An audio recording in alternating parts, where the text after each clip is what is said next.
Well done, बहुत खूब। नफरत जिंदाबाद। जी हाँ, कल ही आरिफ और सारस की मोहब्बत को तार तार कर दिया गया। आरिफ और सारस को अलग कर दिया गया, आरिफ से सारस को अलग कर दिया गया। मैं आपसे इसलिए मुखातिब हो रहा हूँ, आरिफ की आवाज़ उठाने के लिए। मैं कहना चाहता हूँ कि आरिफ और सारस की मोहब्बत हमारे देश में, देश ही नहीं विदेश में भी वायरल हो गई थी। उनकी मोहब्बत की मिसालें दी जा रही थी। आज उस मोहब्बत को तार तार कर दिया गया है। मैं शासन प्रशासन से निवेदन करना चाहूँगा, गुजारिश करना चाहूँगा कि ये कैसा निज़ाम है, ये कैसा मतलब कैसी सियासत हो रही है अलग करके।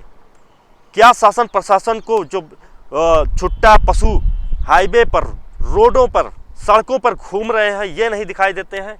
पशु पक्षियों के लिए ये कैसी मतलब शासन प्रशासन क्या कर रहा है?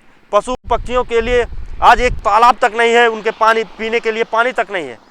पशु रोड पर यानी सांड गाय जो है वो हाईवे पर घूम रहे हैं, लोगों से टकरा रहे हैं, चोटिल कर रहे हैं कि न जाने कितने पक्षी मर जा रहे हैं टकरा के पानी के बगैर।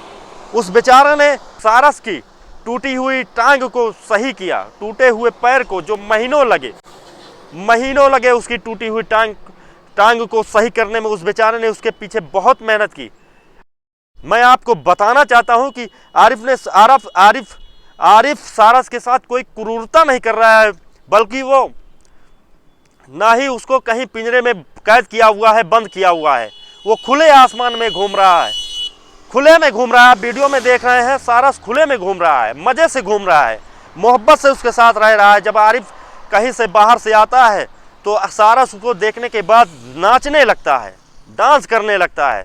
ये मतलब मोहब्बत में, क्योंकि उसने उसकी टांग पैर को सही किया, जो टूटी हुई थी, जो बीमार था, पड़ा हुआ उसको मिला, उसने उसके पीछे मेहनत की, सही किया। आज उसी को उससे अलग किया जा रहा है। क्या शासन प्रशासन मतलब इतनी भी समझ नहीं है? क्या उसके साथ क्रूरता कर रहा था? नहीं, क्रूरता नहीं कर रहा था। आराम से आप देख सकते हैं, खुले में उसके साथ टहल रहा है, घूम रहा है, उसके साथ खा भी रहा है। लेकिन शासन प्रशासन को बस एक न जाने कैसी सियासत हो रही है।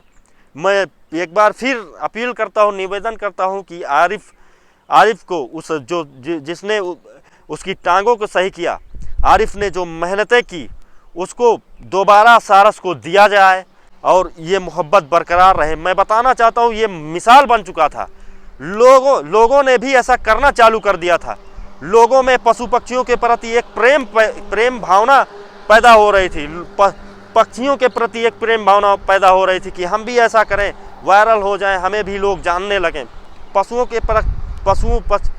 पक्षियों के प्रति उस आरिफ और सारस की दोस्ती को देखकर लोगों में एक भावना पैदा हो रही थी, अच्छी भावना पैदा हो रही थी कि हम भी ऐसा करें, हम भी ऐसे सोशल मीडिया पर वायरल हो। उससे कहीं ना कहीं एक लगाव बढ़ रहा था लोगों का, क्योंकि आरिफ को देखकर लोग नसीहत हासिल कर रहे थे और पशु पक्षियों की सेवा में उनका दिलो दिमाग लग रहा था।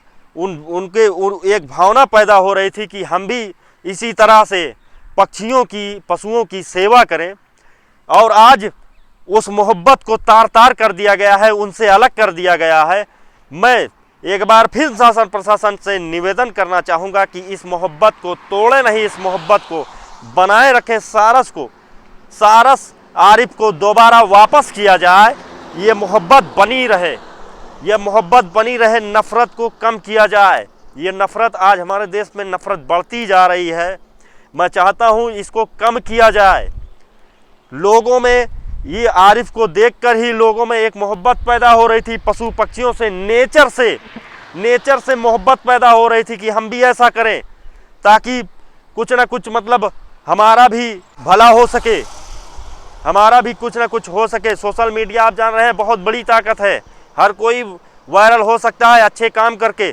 क्या आरिफ ने सारस की टांग नहीं ठीक की? तब कहाँ थे जब सारस पक्षी घायल था, उसकी टांग टूटी हुई थी? तब कहाँ था ये शासन प्रशासन, वन विभाग वाले कहाँ थे? आज उसकी टांगे, उस बेचारे व्यक्ति ने उसकी टांगे सही की तो उससे अलग किया जा रहा है। एक बार फिर निवेदन करना चाहता हूँ कि आरिफ और सारस की दोस्ती को बरकरार रखना है, सारस उनको वापस किया जाए। बहुत बहुत धन्यवाद।